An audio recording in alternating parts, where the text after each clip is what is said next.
il appelle, c'est parce que avant il y a une élection, un choix. Parce que l'élection c'est un choix. Nous avons dit que l'appel c'était aussi un signe, un signal que Dieu t'appelle,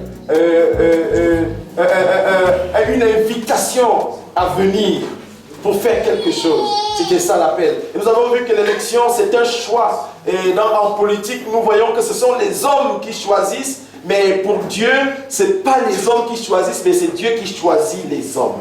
Amen. C'est Dieu qui choisit qui il veut. Et donc, quand nous avons lu le livre d'Éphésiens, Éphésiens chapitre 1, nous avons vu que Dieu nous a établis, il nous a choisis, il nous a élus avant la fondation du monde et qui nous a même prédestinés. Et nous avons vu que la prédestinée, c'est la feuille de route. Amen. Ce pourquoi nous avons été créés. Amen. Est-ce que tu sais ce pourquoi tu as été créé? Est-ce que tu sais? En fait, au terme de cet enseignement, le chrétien ici doit être capable de déterminer quel est son appel et quelle est sa destinée. Amen. Ce pourquoi j'ai été créé. Nous avons vu qu'aucune naissance ne surprend Dieu et que Dieu est d'ailleurs à la base de toutes les naissances. Amen. Il n'y a pas un enfant qui n'est pas de la volonté de Dieu. Parce que c'est Dieu qui... Alléluia. Je ne sais pas si tu me comprends. Est-ce que tu voulais mettre Salomon à la poubelle? Tu voulais le mettre à la poubelle? Alléluia. Dieu avait choisi que Christ naisse dans sa généalogie. Amen. Si tu mettais à la poubelle Salomon, tu mettais Christ à la poubelle. Alléluia. Mais Christ à la poubelle. Donc, Dieu est comme ça. Dieu nous appelle maintenant. En fait, qu'est-ce que Dieu veut travailler avec nous? C'est l'humilité. On t'a fait connaître, ô homme, ce qui est bien. Et ce que l'Éternel demande de toi, c'est que tu pratiques la justice, que tu aimes la miséricorde et que tu marches humblement avec ton Dieu. Un trépied sur lequel, si on se met, on est inébranlable. Amen. La Bible dit que ceux qui sont en Christ sont comme la montagne de Sion. Elle est affermie pour toujours. Elle ne chancelle pas. Et le Seigneur veut que nous ne soyons pas chancelants, emportés à tout vent de doctrine. Amen. Amen. La Bible me dit que, dans le livre de Genèse, que l'homme de Dieu a cité tout à l'heure, chapitre 1 au verset 3, il dit que quand Dieu a créé le ciel et la terre, au verset 1, au verset 3, la première des choses qu'il a appelée, c'est la lumière. Il dit que la lumière soit et la lumière fut. Et dans le livre de Jean, chapitre 1 au verset 9, la Bible dit que cette lumière était la lumière véritable qui devait éclairer tout homme en venant dans le monde. Amen. Et Jésus-Christ dit, je suis la lumière du monde. Je suis la lumière du monde. Et donc c'est ce Jésus que nous célébrons ici. En fait, Jésus n'est pas l'ancêtre de quelqu'un. Ce n'est pas l'ancêtre des Juifs. Ce n'est pas l'ancêtre des Blancs comme pensent les Africains. Amen. Non, non, non. Jésus-Christ est le premier-né de la création. Amen. Le premier-né de toute la création. Dans le livre de Genèse, de Proverbes chapitre 8, là-bas, au verset 22, 21, 21, 22, il dit l'Éternel m'a fait la première de ses œuvres. Avant ses œuvres les plus anciennes. Alléluia. Donc Jésus-Christ que nous célébrons ici, et c'est lui que nous célébrons. Si tu ne le célèbres pas, ça ne change rien à sa seigneurie. Amen. Si tu n'acceptes pas, si ça ne te convient pas, ça ne change pas qu'il est Dieu. Amen. Jésus-Christ est Seigneur.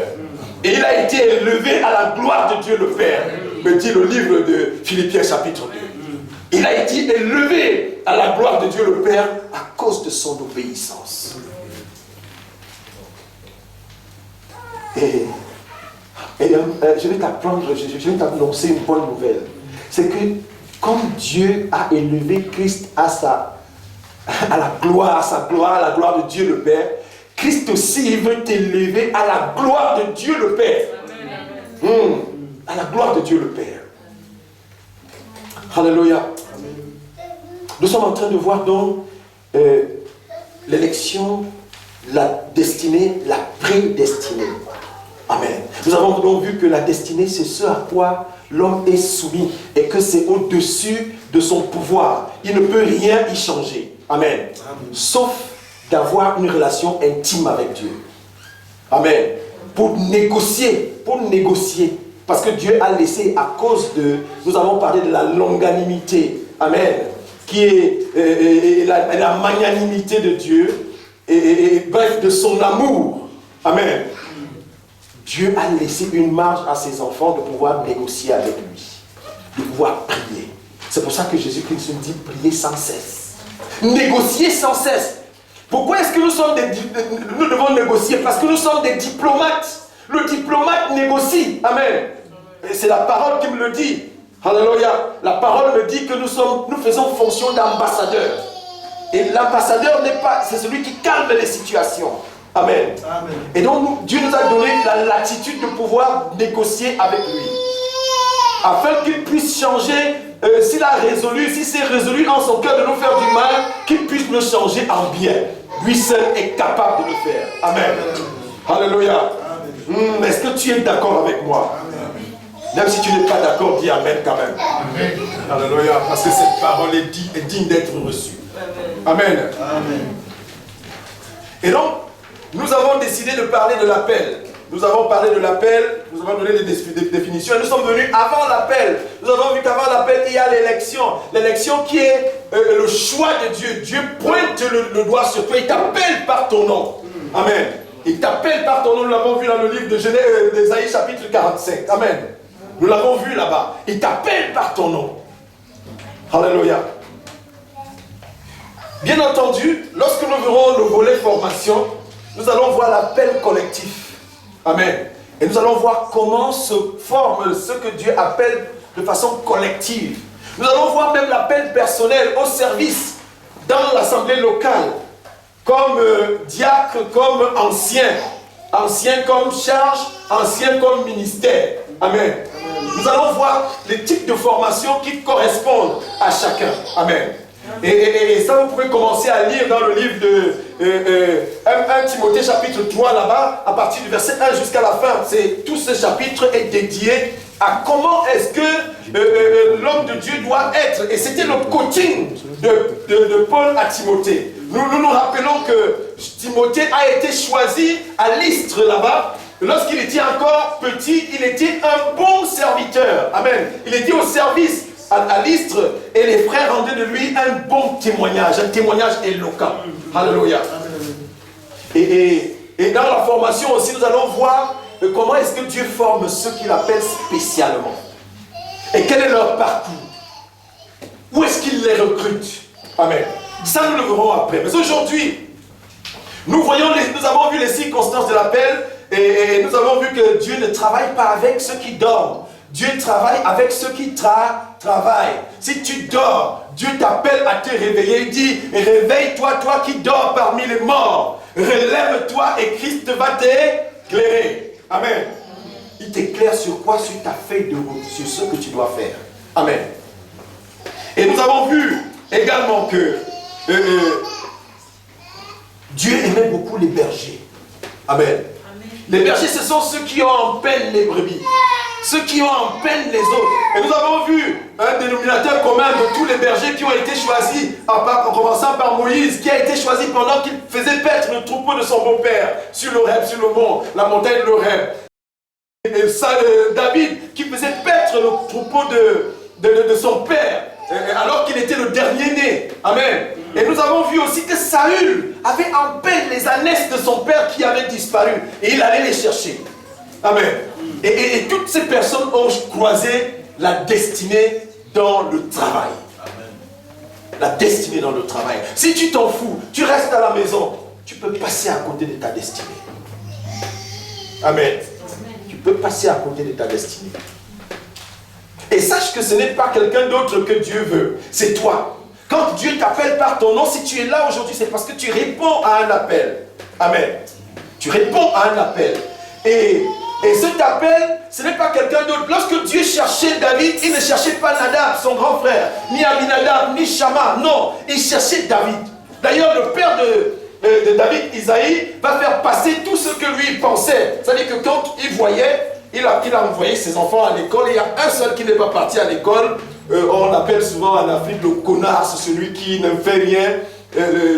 celui qui est un vaurien, celui qui n'est pas allé à l'école. Vous voyez, les parents font ça. Vous voyez, mais Dieu ne recrute pas ces agents spéciaux à l'ENA de Paris. Non, Dieu les recrute au pâturage. Alléluia.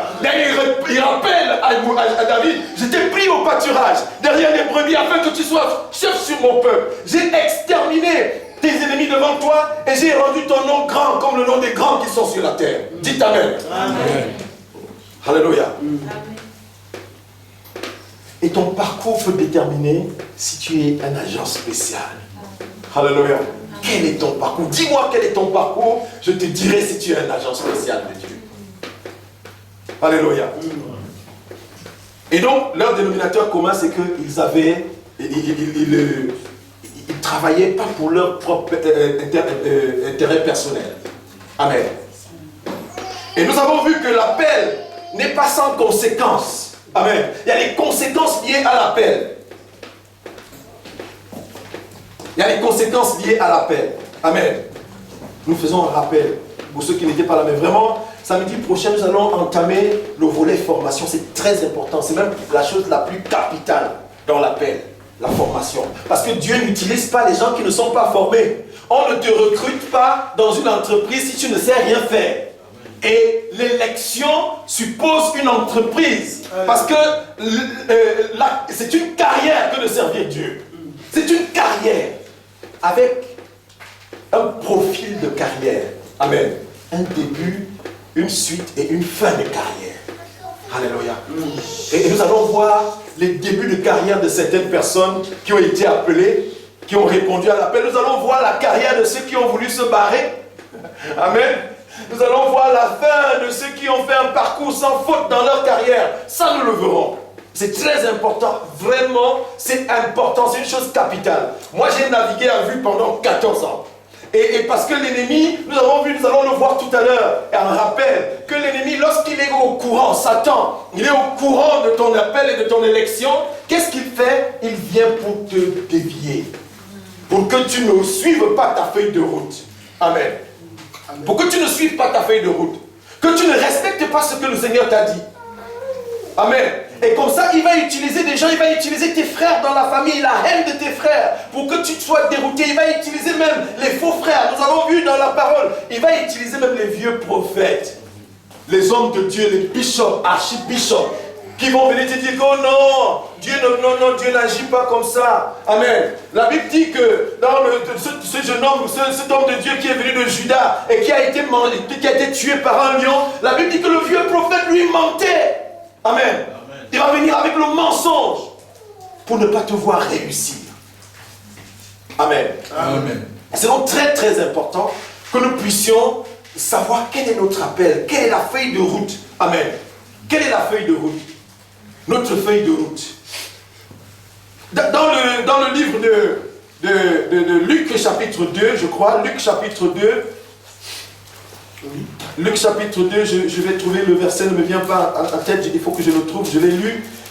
Luc chapitre 2, donnez-moi un second, voilà au verset 34, au verset 33 à 34, tu peux nous le lire frère. Luc chapitre 2, verset 33 à 34. Son père et sa mère étaient dans l'admiration des choses qu'on disait de lui. Ça c'est de Jésus. Siméon les bénit et dit à Marie sa mère, voici cet enfant est destiné à amener la chute et le relèvement de beaucoup en Israël, et à devenir un signe qui provoquera la contradiction. Alléluia. Et à toi-même, une épée te transpercera l'âme, afin que les pensées de beaucoup de cœurs soient dévoilées. Amen. Amen. Voici ce à quoi cet enfant est destiné. Et lui-même, il va dire quelque part, l'Esprit du Seigneur est sur moi parce qu'il m'a oint pour annoncer la bonne nouvelle. Ça faisait partie de la feuille de route. Mais vous savez, à un certain moment donné, Jésus-Christ, on veut faire de lui un roi. On voulait faire de lui un roi. Mais ça ne faisait pas partie de sa feuille de route. Et il le savait. Amen. Et il ne s'est pas laissé appâter par ça. Alléluia. Il y a des choses comme ça, attirantes. On va te dire que non, c'est bien pour un homme de Dieu. Quand même, si tu fais comme ça, c'est bien. Mais ça ne fait pas partie de ta feuille de route. Amen. Amen. Et si tu rentres dedans, tu sors de ta feuille de route. Tu sors de ta destinée. Donc, très important, très important.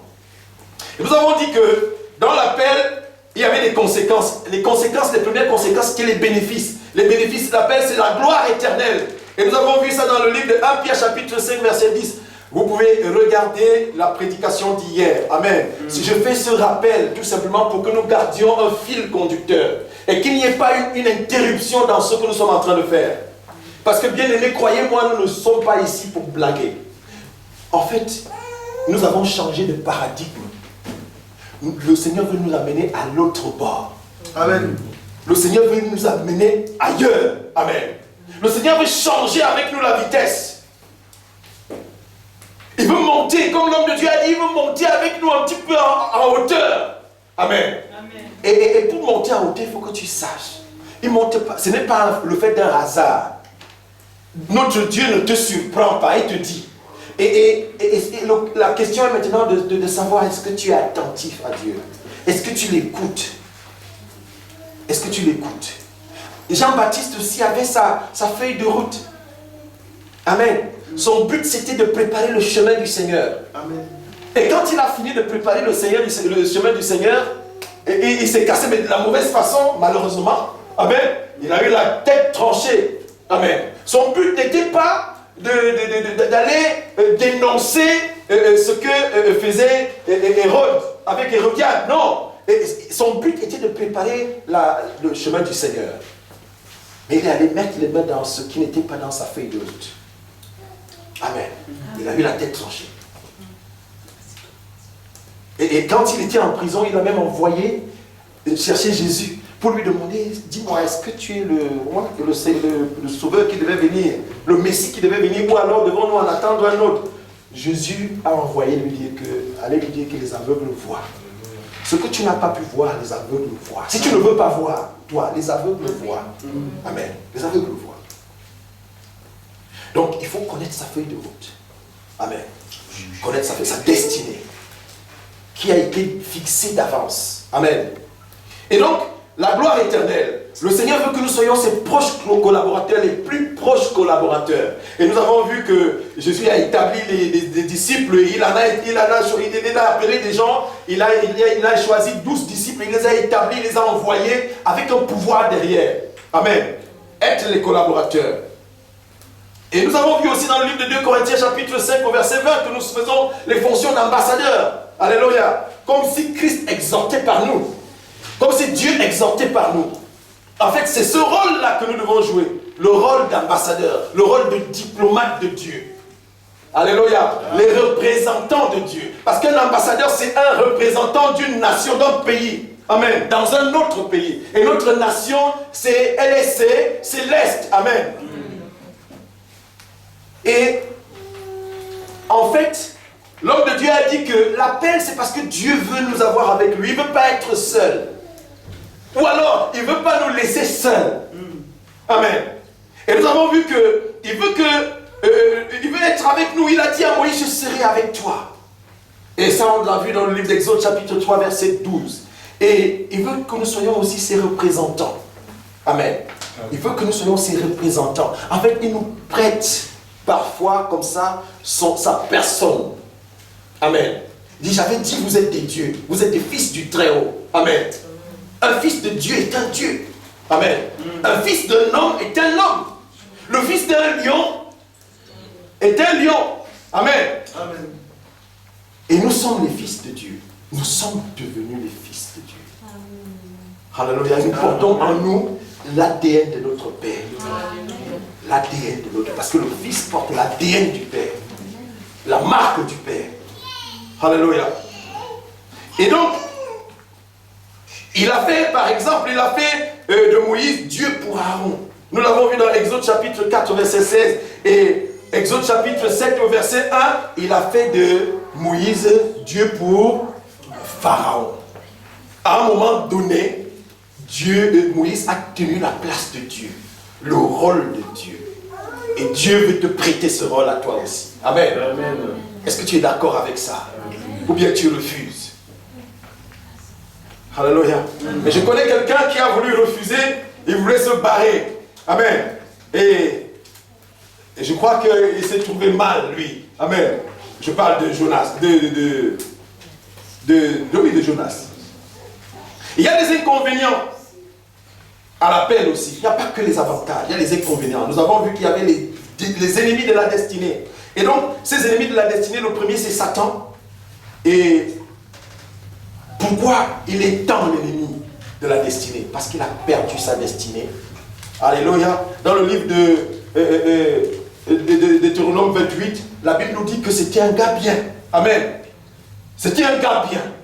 Il marquait le saut à la perfection.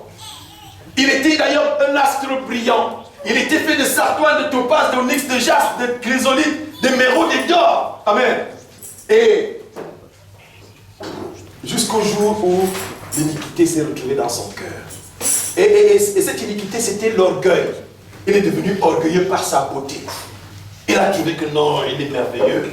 Il dit non, non, non. En plus de ça, il s'est regardé, il a vu qu'il est merveilleux, et sur le trône là-bas, il a vu un agneau assis. Il dit non, non, non. Moi, je peux prendre. Comment est-ce que moi je suis beau comme ça, et c'est pas moi qui suis assis sur le trône?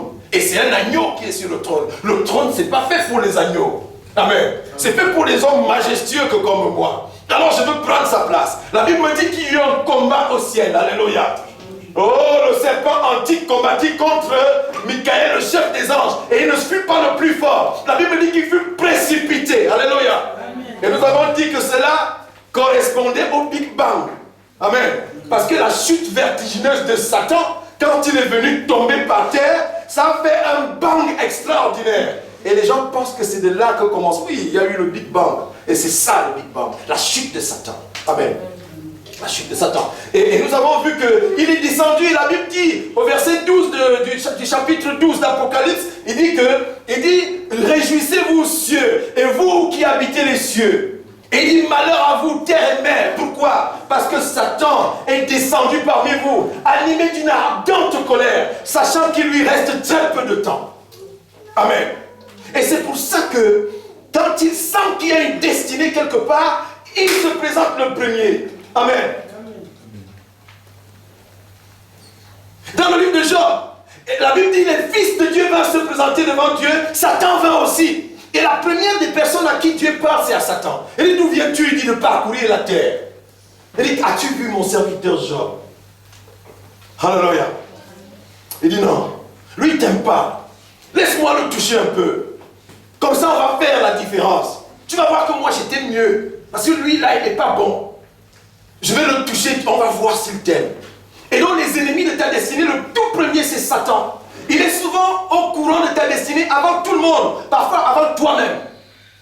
Et il commence à créer des conditions qui vont t'empêcher d'entrer dans ta destinée.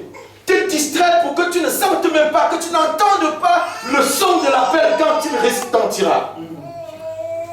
Alléluia.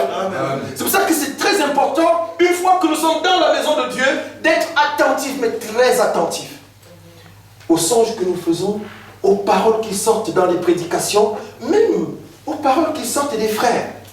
Moi, il y a des gens qui m'ont parlé, et je vois une forte onction prophétique ici, et je bénis l'ancien Alain, et je peux bénir, j'ai envie de l'appeler le prophète Samuel, amen, et une forte onction prophétique, amen.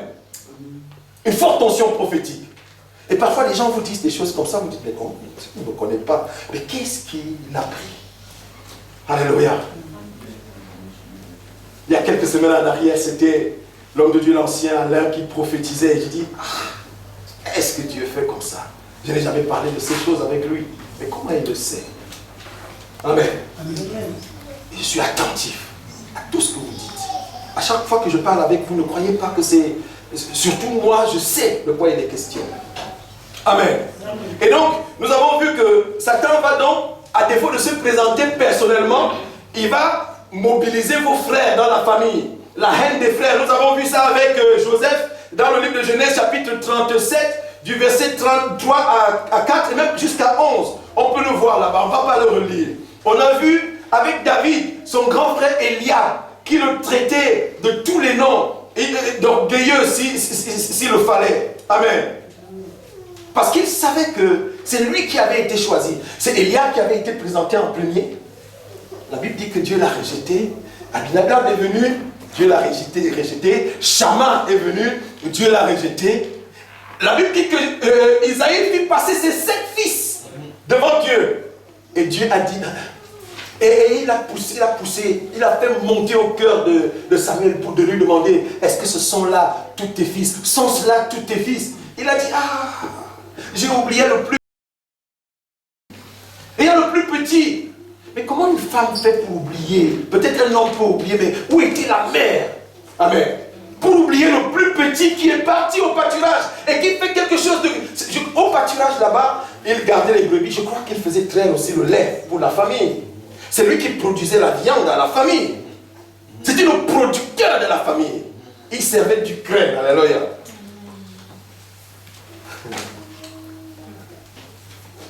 Amen. Amen. Amen. Et on l'a oublié. On l'a oublié. Et Eliab, c'est ça. Eliab ne le porte pas vraiment à cœur. Non. Nous avons vu Paul qui a payé les frères avec les faux frères, les frères en Christ. Les frères en Christ, ça peut être aussi des sœurs en Christ. Des gens comme ça qui essayent de vous dérouter. Amen. Vous emmener en dehors de la parole, qui vous apporte un autre évangile. Amen. Un autre évangile. Et Paul dit, si quelqu'un vous apporte un autre évangile, qu'il soit quoi? Anathème. Amen. Qu'il soit anathème. On a vu aussi qu'il y avait des vieux prophètes. Nous en avons parlé tout à l'heure dans le livre de 1 Roi chapitre 13. Vous pouvez le lire là-bas. On le lira. On le lira, le vieux prophète, il mentait. Il mentait à l'homme de Dieu qui était venu de Juda et qui pourtant avait fait des choses extraordinaires. Il avait fait sécher la main de Jéroboam et il a imploré Dieu par la suite et la main de Jéroboam est redevenue normale et les fils du vieux prophète sont venus lui dire ce que l'homme de Dieu venait de faire à Juda. Il venait de faire, l'homme qui était venu de Juda. Et il a suivi. Il dit, scellez-moi un âne. Par quel chemin est-il passé? Il y a des gens comme ça qui vont se lever. Vous cherchez derrière, vous cherchez la petite bête jusqu'à vous retrouver, histoire de vous humilier, afin que vous puissiez sortir de votre destinée. Amen. Amen. Ce sont les ennemis de la destinée. Et nous avons parlé aussi des conjoints. Amen. Nous avons parlé des conjoints. C'est souvent une mauvaise femme. C'est une carie pour les autres. Amen. Et nous avons dit dans le livre nous avons vu dans le livre de Juges 14, 15, 16, l'histoire de Samson et la trahison de Delilah. Amen. Nous avons vu, ne dors pas frère, c'est très important ces choses. La trahison de Delilah, nous avons vu ça. Et nous avons vu qu'il mentait. Il lui mentait. Et les Philistins sont venus lui dire, flatte-le. Et nous avons dit les caprices. Et la flatterie des femmes, c'est diabolique. La Bible dit que la femme, aide-moi, la femme sage bâtit sa maison. Amen. Elle bâtit, elle construit auprès du mari. Elle lui donne des conseils. Amen. Et dans le livre de Proverbe 31, là-bas, à partir du verset 10 à 31, vous pouvez le lire, il dit que son mari est honoré quand il siège avec les anciens du pays. Amen. Amen. Parce qu'elle lui apporte son secours. La Bible dit que celui qui trouve une femme a trouvé le bonheur. Et c'est une grâce qu'il obtient de l'Éternel. Ce n'est pas les maux de tête, ce n'est pas les caprices, non. Jamais on ne nous a dit que Marie a fait des caprices à Joseph. Et après, on s'est rendu compte quand même que Joseph a voulu la quitter secrètement. Heureusement que l'ange est venu intervenir. L'ange intervient toujours pour vous, les dames. L'ange intervient pour vous. Parce que vous avez une relation intime avec Dieu. Parce que pour vous créer, Dieu a fait tomber sur l'homme un profond sommeil. Il y a une intimité entre Dieu et la femme qui est en dehors de l'homme. Amen. Et les femmes qui le savent sont plus dangereuses que Al-Qaïda. Amen. Amen. Amen. Amen. Une femme qui sait quelle est sa relation avec Dieu, elle est plus dangereuse qu'Al-Qaïda. Alléluia. Et quand une femme se met à genoux, elle pleure devant Dieu, tu as des problèmes. Des sérieux problèmes. D'ailleurs, dans ce pays, ici, il y a la corruption, il n'y a pas de la justice, on dit que c'est les droits de l'homme. Mais vous voyez, quand une belle femme vient, excusez-moi les femmes, toutes vous êtes belles, amen, mais vous me comprenez. Quand une belle femme va pleurer contre toi, frère, tu es mal barré. Tu es mal barré. L'assistante sociale te met, et il faut Dieu fort, un Dieu fort derrière toi. Alléluia. Amen. Il faut un Dieu fort derrière toi. Et comme ça, Satan va passer par une épouse perfide. Amen. Ne soyez pas l'épouse perfide.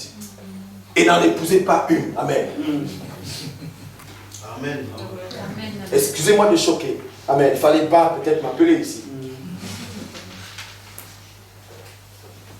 Et ne soyez pas une épouse perfide, soyez un bénéfice pour l'époux. Que l'époux reste comme ça. Parce que moi je connais des femmes, des hommes qui disent ne touchez pas à ma femme. Vous ne savez pas, ne touchez pas, vous ne savez pas. Il faut que votre mari dise ça. Amen. Quand quelqu'un va vous toucher, il est dans tous ses états. Et après, on n'a plus jamais vu Joseph essayer de s'éloigner des maris. Plus jamais. Il est resté avec. Alléluia. Et donc, nous avons vu qu'il y avait donc les époux, il y avait les femmes querelleuses. C'est aussi une carie. Nous avons dit que ces femmes, il vaut mieux habiter une terre déserte. Quand un homme, il vaut mieux qu'il aille habiter le désert du Sahara, il fait chaud là-bas. Dans la nuit, il fait froid. Mais la Bible dit que c'est mieux comme ça. C'est mieux pour cet homme-là d'avoir une femme querelleuse. Jamais heureusement qu'il n'en existe pas ici. Amen. Dites Amen, les frères. Amen. Il n'existe pas de femmes querelleuses. Il y a des femmes conciliantes ici. Des femmes douces qui aiment l'époux. Alléluia. Alléluia. Et la Bible dit, pour vous qui voulez vous marier, la Bible dit que celui qui trouve une femme a trouvé le bonheur. La première des choses que vous devez vous poser comme question, est-ce que je peux être le bonheur d'un homme en toutes choses? Si tu ne peux pas être le bonheur d'un homme, tu n'es pas encore habilité à te marier. Amen, amen. Tu n'es pas habilité à te marier. Tu dois faire un travail sur toi, afin que tu sois le bonheur. Tu te regardes comme ça, tu dis non, maintenant je peux faire le bonheur d'un homme dans un foyer. Alléluia, je peux faire le bonheur d'un homme. Quand il va rentrer comme ça, vous savez, il y a des hommes qui veulent rester dehors. Mais quand il reste comme ça, là, son cœur bat, il dit non, je rentre. Je rentre. Pourquoi? Parce qu'il sait que le bonheur est à la maison. Mais la femme querelleuse pousse son mari dehors. Il a même peur de rentrer à la maison. Amen. Et ça peut être un ennemi de ta destinée. Ça peut t'éloigner de ta destinée. Mais très loin. Amen. Et nous avons vu qu'il y avait la désobéissance. C'était aussi un ennemi majeur de la destinée. Un ennemi majeur. Être désobéissant. Ésaïe 45, verset 9 à 11. Nous avons vu malheur à ceux qui contestent avec Dieu. Nous avons vu Jonas, de tout le chapitre d'ailleurs, Jonas chapitre 1, du verset 1 au verset 16. Jonas est l'exemple qui peut t'arriver si tu essayes de fuir l'appel de Dieu. Amen. Et voilà quelqu'un qui était capable de payer le prix de fuir, le prix du voyage pour fuir, mais il ne pouvait pas payer le prix pour accomplir la mission de Dieu. La Bible dit que Dieu l'a suivi là-bas. Et il a fait souffler un vent impétueux. Et il a mis en danger la vie des autres. Mis en danger de la vie d'autrui. Tu deviens un danger pour les autres. Et pendant que les autres invoquaient leur Dieu, lui il dormait, il est descendu à la cale. Il dormait tranquillement. Comment tu peux dormir dans une telle situation? Parmi les morts, réveille-toi, toi qui dors parmi les morts. Comment tu peux dormir dans une telle situation? Il dit, réveille-toi, invoque ton Dieu. Il ne pouvait pas. Il ne pouvait pas invoquer Dieu. Amen. Il savait quel conflit il avait avec lui. Et c'était un conflit sérieux que de refuser l'appel de Dieu. Amen. Un conflit irréparable. Sauf si tu te répands pour accomplir. Amen. Il leur a dit, je fuis Dieu. Comment tu nous as mis en danger comme ça, petit gars? Tout le voyage, regarde comment nous avons jeté même nos vivres. Il n'avait plus rien pour survivre. C'était pas les bateaux, les ferries comme aujourd'hui, c'était avec le mât. Ils naviguaient à la direction du vent. Et ils pouvaient mettre des mois en mer. Et ils embarquaient dans leur cale des provisions, des victuailles pour le voyage. Mais voilà quelqu'un qui est venu leur faire balancer tout ça à la mer. Parce qu'il fallait que le bateau soit plus léger. Ne rends pas le bateau lourd aux autres. Ne rends pas le bateau lourd aux autres à cause du refus de ton appel. Amen. C'est très important. Je pense qu'après cet enseignement, nous allons passer à l'autre bord. Chacun va se poser, va dire au Seigneur, montre-moi, Seigneur, est-ce que tu m'as déjà appelé et que je n'ai pas entendu? Ou alors, si tu m'as appelé et que j'ai entendu, est-ce que j'ai même répondu? Et si j'ai répondu, est-ce que j'ai demandé ma feuille de route? Ce qui a été écrit pour moi, ce que je dois faire. Bien-aimé, ne pas connaître, ne pas chercher sa feuille de route, c'est perdre le temps. Amen. Une perte de temps monumentale, le temps, on ne le rattrape pas. Il y a un temps pour toutes choses. Amen. Un temps pour toutes choses sous le soleil. Et si tu as perdu un temps, il faut que la grâce de Dieu soit avec toi pour que tu te rattrapes. Sinon, c'est perdu. C'est perdu. Et l'occasion t'est donnée donc d'être vigilant, de connaître ta feuille de route pour la suivre normalement. Amen. Amen. Et nous avons vu aussi que, et ça nous ne l'avons pas vu, et nous allons entrer dedans. Ce sont les limites. Nous avons vu un séminaire ici, en mars ou avril 2018, Amen, qui marquait mon retour dans cette assemblée. Et ce séminaire, c'était pour moi. Amen. Parce que c'était une question que je posais à Dieu. Et je me fixais, pardon, le nouveau départ. Non, repousser les limites. Repousser les limites. Et il y a les limites que tu te fixes toi-même, les limites que les hommes te fixent, les limites que Satan va te fixer. Amen. Amen. Et pour Moïse, il présente cette difficulté à parler. Il dit, je ne sais pas parler. Il s'exclut de la liste des candidats de Dieu. Il veut s'échapper. Amen. Et il accuse un handicap. Alléluia. Est-ce que tu as un handicap et tu te dis que non, moi je ne suis pas allé à l'école. Pour ce que tu m'appelles là, Seigneur, il faut avoir été à l'école, il faut avoir été à l'ENA de Paris. Je n'ai pas été, je n'ai même pas dépassé le cours moyen 2. Amen. Je parle à quelqu'un aujourd'hui qui toujours dit, je n'ai pas fait de hautes études, Dieu n'en a pas besoin. Amen. Amen, amen, amen. Il est allé prendre David au pâturage pour qu'il devienne le chef. Alléluia, devant Nadab, devant Abinadab, devant Shama. Amen. Qui eux avaient le profil selon leur père. Dieu il défie les pronostics. Il déjoue les pronostics.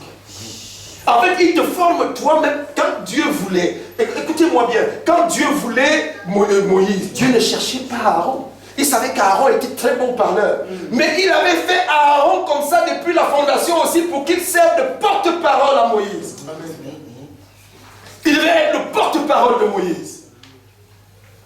Et lorsque Dieu donne à Beth-Saléel et à Ololia et à tous ceux à qui il a donné la sagesse et la capacité de faire des œuvres d'art avec beaucoup d'aisance. En fait, il les a fait comme ça depuis l'aube des temps parce qu'il savait qu'ils allaient être des compagnons de Moïse.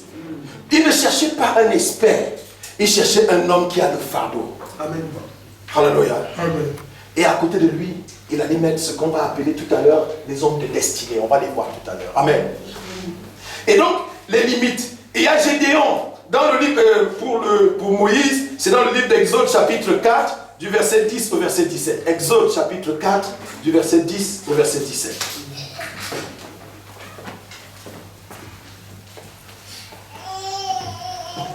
Exode 4, du verset 10 au verset 17. Il présente ses difficultés. Ce que l'homme de Dieu a dit tout à l'heure, on ne va pas le relire, nous avons déjà lu. Et donc, il présente sa difficulté à parler. Il y a Gédéon qui présente sa petitesse, son jeune âge, et même l'état de pauvreté de sa famille. Amen. On peut le lire peut-être dans le livre de Juges, chapitre 6, du verset 12 au verset 16. Juges, chapitre 6, du verset 12 au verset 16. Juges, s'il vous plaît. Juges, chapitre 6. Versets 12 à 16. Ah, voilà. Je commence à partir du verset 11. Puis vint l'ange de l'Éternel et il s'assit sous le térébinthe d'Ophra qui appartenait à Joas de la famille d'Abiézer. Gédéon, son fils, battait du froment au pressoir pour le mettre à l'abri de Madian. Gédéon, son fils, il faisait quoi? Il battait le froment. Ce n'était pas quelqu'un qui dormait, il était en activité, il travaillait. C'est là où Dieu va le recruter. L'ange de l'Éternel lui apparut et lui dit: l'Éternel est avec toi, vaillant héros. L'Éternel est avec toi, vaillant héros, pour nous avoir avec lui. Gédéon lui dit: ah mon Seigneur, si l'Éternel est avec nous, pourquoi toutes ces choses nous sont-elles arrivées? Et où sont tous ces prodiges que nos pères nous racontent quand ils disent: l'Éternel ne nous a-t-il pas fait monter hors d'Égypte? Maintenant l'Éternel nous abandonne et il nous livre entre les mains de Madian. L'Éternel se tourna vers lui et dit: va avec cette force que tu as et délivre Israël de la main de Madian.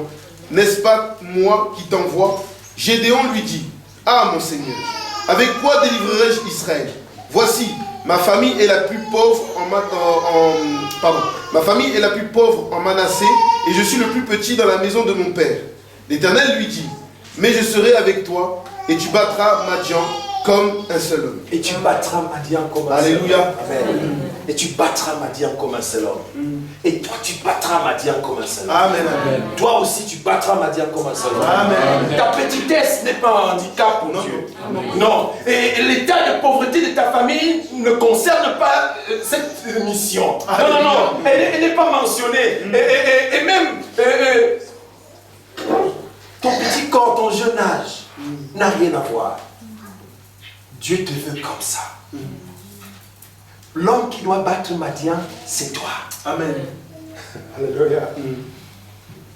Mais il présente ses handicaps. On a vu Marie aussi qui présentait sa virginité comme un handicap. Je suis encore vierge, je ne connais pas les hommes. Elle ne s'est pas souciée pour la suite du mariage. Peut-être on avait déjà acheté les robes de mariée, on a déjà fabriqué les dragées, on avait déjà fait les cartons d'invitation, on avait même déjà peut-être loué la salle. Amen. Mais Dieu s'invite, il dit que non, stop à tout ça. Il faut que tu fasses ce pourquoi tu as été créé. Amen. Amen. Voilà ce pourquoi tu as été créé. Il dit non, Seigneur, on peut le voir dans le livre de Luc chapitre 1 verset 26 à 38. Vous pouvez le lire à la maison, c'est assez long. Amen. Amen. Amen. Et donc, comme ça, les gens qui présentent un handicap, ils vont dire que non, je ne peux pas. Est-ce que toi aussi tu te dis que tu ne peux pas? Moi, il m'est arrivé de faire ça. Ce à quoi Dieu m'a appelé, je me trouvais vraiment incapable. Je disais, Seigneur, il faut avoir fait des études dans le domaine pour faire ça. Et puis, bon, je ne veux pas me compliquer la vie aussi. Je ne veux pas me compliquer la vie. Parce que les gens qui sont dans ces choses-là, ils sont dans d'autres choses. Ma vie est déjà trop compliquée comme ça. Je lui disais, non, je ne veux pas entrer dans un truc. Il m'a dit, tu n'as pas besoin d'entrer dans un truc. Amen. Alléluia. Tu n'as pas besoin. La Bible dit que lorsque Dieu a choisi Saül et que l'Esprit de Dieu est entré dans Saül, Saül est devenu un autre homme. Amen. Un autre homme. Il a même commencé à prophétiser avec les prophètes. Ainsi on pouvait dire, Saül est-il devenu prophète parmi les prophètes. Amen. C'est-à-dire que Dieu peut te susciter comme ça, tu commences à avoir des visions extraordinaires. Extraordinaires du jour au lendemain. Amen. Mais si tu es humble, la Bible dit que si vous avez la bonne volonté et si vous êtes docile, vous mangerez la meilleure production du pays. La meilleure production du pays. Et donc, Dieu accompagne comme ça tous ceux qui sont dans l'humilité, qui acceptent. Et il a accompagné Marie. Et il a préservé même son mariage. Amen. Et Joseph a reconnu l'enfant. Amen. Joseph a adopté Jésus. Amen. Parce que c'est Joseph qui est dans la maison de Judas. Amen. Donc, dit fils de David. Donc, dit fils de David, c'est Joseph qui était de la lignée de David. Et Jésus-Christ est donc un fils d'adoption dans cette famille-là. C'est pour ça qu'il va faire de nous des fils d'adoption aussi dans la famille céleste. Alléluia. Alléluia. Extraordinaire. Extraordinaire. Extraordinaire. Quel Seigneur. Quel Seigneur. Quand je pense que Seigneur comme ça m'appelle frère, Jésus-Christ m'appelle son ami. Au-delà, il m'appelle son ami. Et il dit que l'ami aime en tout temps. Et dans les moments difficiles, il se montre frère. Amen. Amen. Amen. Et nous entrons comme ça dans ce qu'on a appelé les hommes de destinée. Amen. Si il y a des gens qui sont contre votre destinée, dans votre appel, et pour poursuivre bien votre destinée, pour accomplir sa destinée, pour que votre destinée puisse s'accomplir avec efficacité, tu ne peux pas la faire seul. Tu ne peux pas être seul. Amen. Il n'est pas bon que l'homme soit seul. L'homme de Dieu a lu tout à l'heure, dans le livre de la Genèse. Il dit, tu dois t'entourer. Et tu dois être entouré de bonnes personnes. Amen. Amen. Tu as besoin des hommes et des femmes de destinée qui sont des alliés et qui te permettront d'accomplir ta destinée. Amen. les alliés. Les alliés. Vous savez, pour que dans la Deuxième Guerre mondiale, il y a eu les alliés. Allez, alléluia. Pour que la guerre soit gagnée, il fallait des alliés. Amen. Il fallait des alliés. Les Américains devaient venir, l'Afrique devait venir par-ci.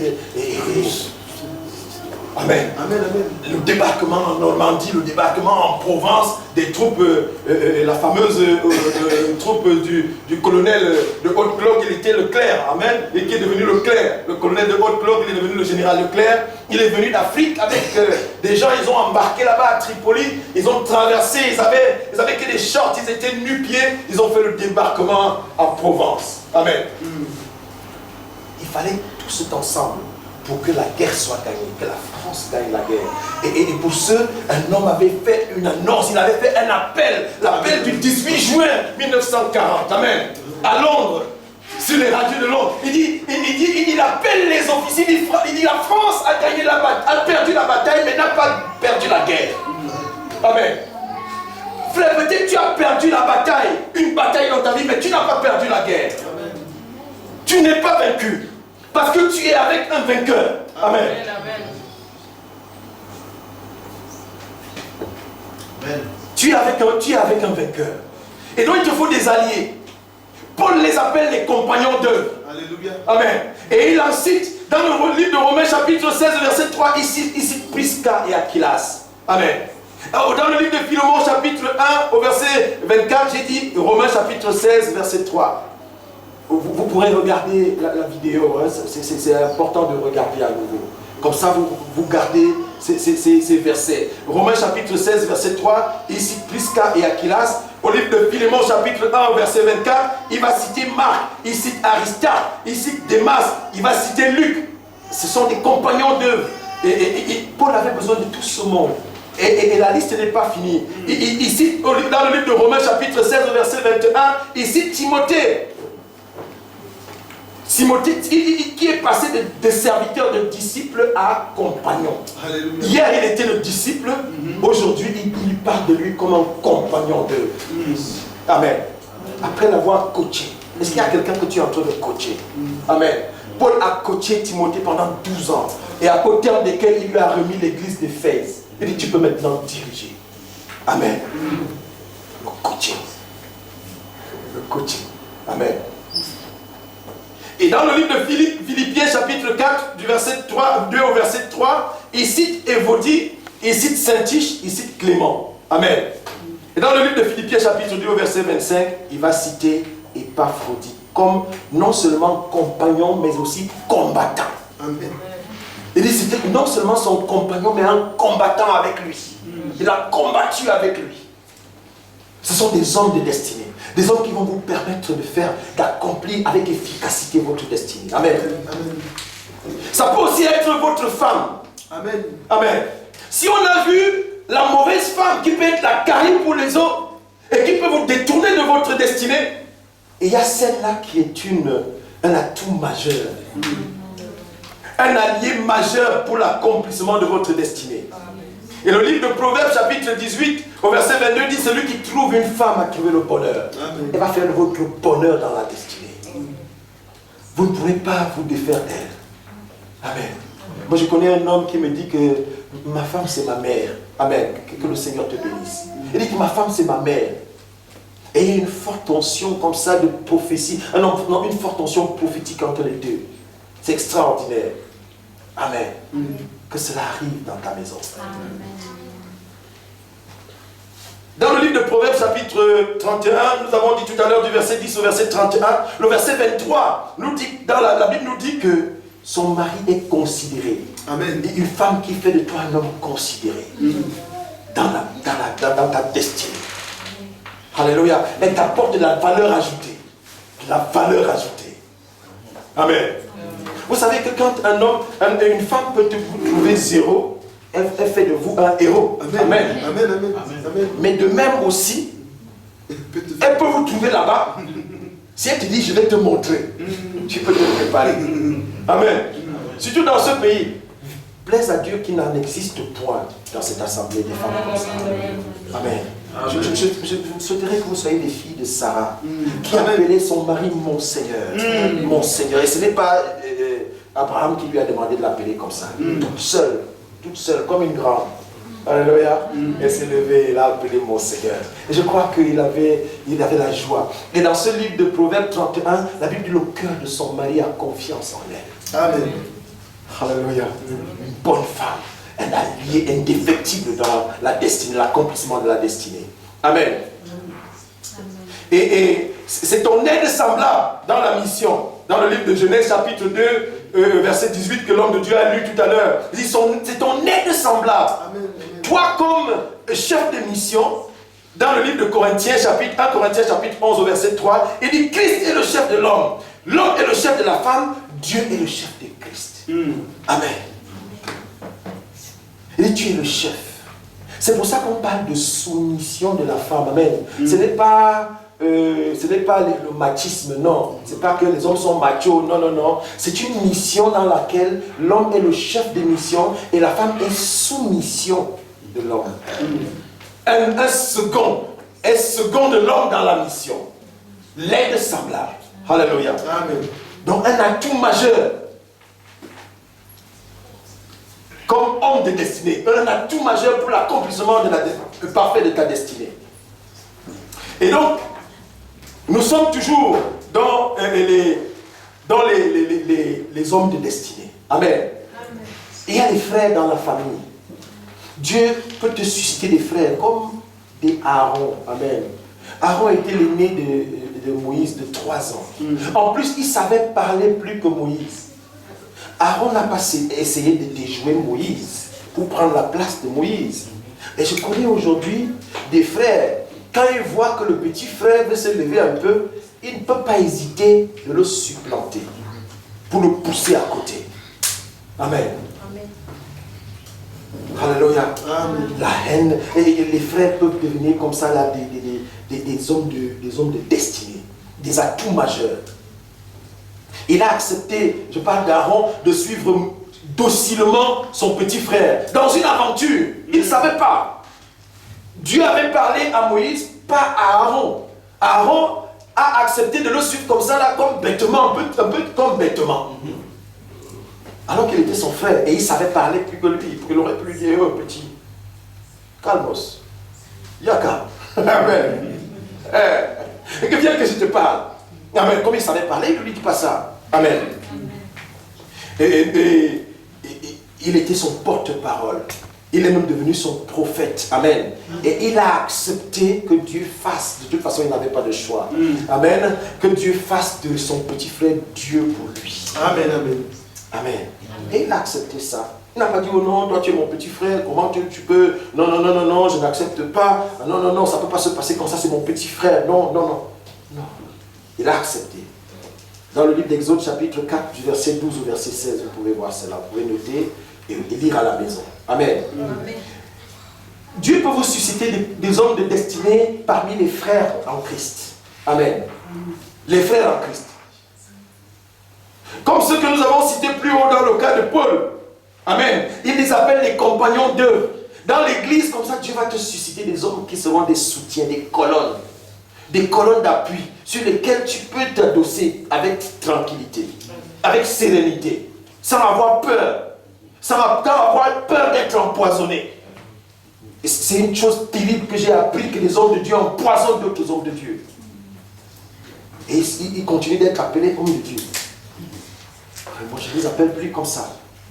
Ils font un type comme ça qui fait des commissions au diable dans la maison de Dieu. Et donc, Dieu peut te susciter des compagnons d'œuvre dans l'assemblée. Puisse Dieu susciter, moi j'en ai besoin. Amen. C'est que Dieu touche ton cœur pour me soutenir. Amen. J'ai besoin de toi. Souvent je lance un SOS à ce propos. Des frères qui seront capables de prendre des risques, de te tirer d'affaire dans des situations difficiles. Il prend des risques. Il accepte le mépris. Il accepte tout. Comme Paul disait, je supporte tout à cause des élus. Je supporte tout à cause des élus. Des frères qui seront capables de te tirer d'affaire. On peut voir ça dans le livre de 2 Corinthiens chapitre 11, du verset 32 au verset 33, où les frères à Damas, les Damasiens entouraient la ville pour se saisir de Paul. Et qu'est-ce que les frères ont fait de nuit? Ils l'ont mis dans une calebasse, dans un panier. Ils l'ont fait descendre avec des draps le long d'une muraille. Et Paul va échapper. Amen. Amen.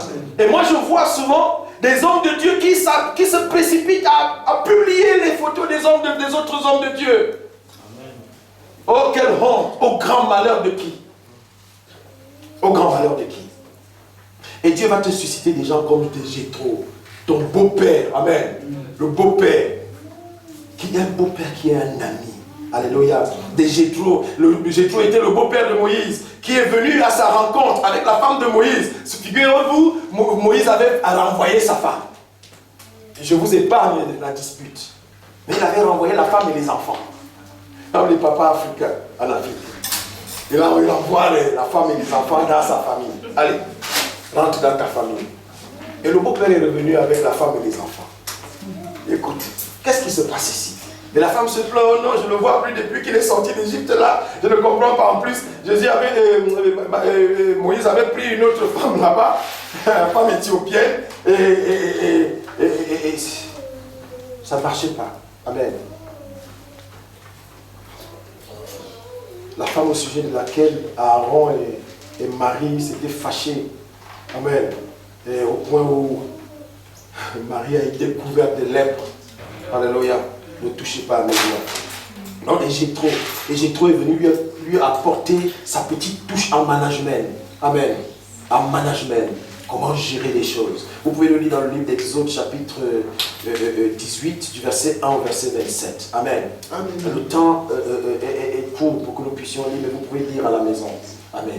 Il va lui dire que non, organise-toi, mais tu vas te fatiguer tout seul. Prends des gens, choisis des gens capables de diriger. Établis-les sur le peuple. Et toi, juge sur les affaires importantes. Amen.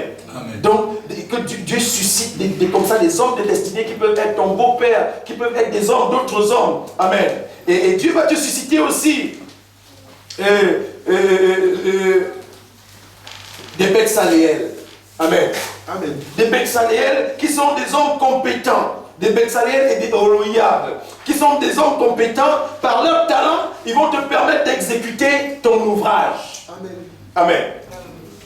Et ce sont des hommes aussi qui ont été prédestinés avant la fondation du monde. Non pas pour te prendre ta place, mais pour t'aider à l'accomplissement de ta mission. Amen. Ce sont les hommes de destinée.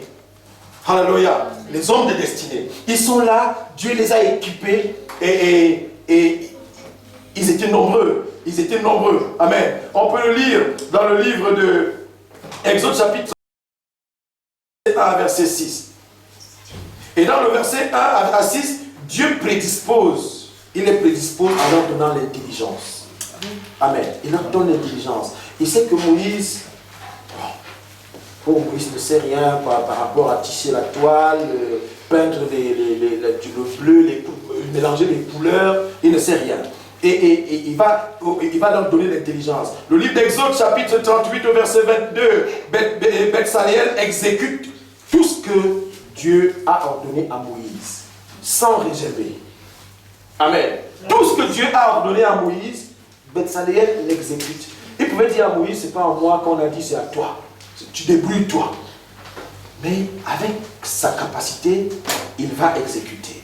Et Dieu va te susciter aussi ce Betsaléel là, que Moïse va appeler. Moïse appelle Betsaléel, Oholiab et tous les hommes habiles. Et ces hommes auraient pu ourdir un complot contre Moïse pour essayer de le renverser. Il dit que non, voyez, c'est nous qui avons fait l'œuvre, c'est nous qui savons faire, c'est nous qui, en plus, nous sommes nombreux, renversons-le, mettons-le de côté et nous continuons. Ça n'aurait pas marché comme ça. Amen. Quand Dieu appelle quelqu'un, il appelle des hommes. Et nous allons voir aussi, dans la suite, nous allons voir des mentors. Amen. Des mentors, des hommes qui vont vous servir dans le ministère, qui vont vous conduire, des mentors. Vous en avez besoin comme Paul était pour Timothée. Alléluia. Alléluia. Est-ce qu'on a gagné un peu? Est-ce qu'on a gagné? Est-ce que quelque chose s'est ajouté à notre connaissance? Est-ce qu'on peut aller dans nos prières? Est-ce que nos prières peuvent changer maintenant pour demander à Dieu quel est notre appel et quelle est notre prédestinée? Amen. Alléluia. Gloire à Jésus. On va s'arrêter là. Amen. On va s'arrêter là. Et je t'invite samedi, on va aborder le volet, on va finir ça, on va aborder le volet formation. C'est très important. Amen.